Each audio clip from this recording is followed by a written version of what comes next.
en commun Thomas D'Arcy McGee, père de la Confédération canadienne, Eugène O'Keefe, fondateur de la brasserie, Brian Mulroney, ancien premier ministre du Canada? Ils ont tous des descendances irlandaises. Contrairement à d'autres communautés culturelles, on connaît le nom exact du premier Irlandais à s'établir ici, à Montréal. Il s'appelait Tadhg Cornelius O'Brien. Et vous savez quoi? Il est arrivé en Nouvelle-France avant 1661.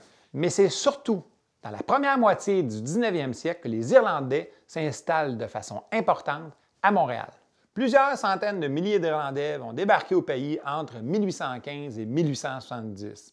Plus particulièrement entre 1845 et 1850, quand la Grande Famine frappe l'Irlande.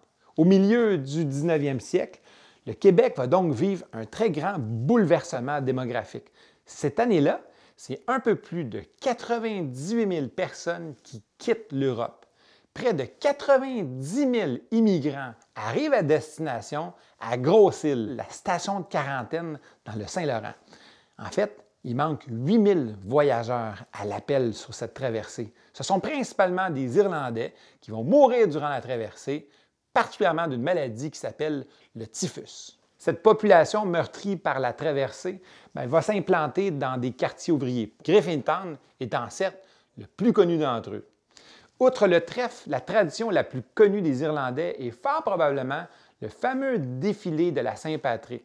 En fait, depuis 1824, les Québécois peuvent participer dans les rues de Montréal à ce défilé, qui est reconnu comme le plus vieux défilé de la Saint-Patrick en Amérique du Nord.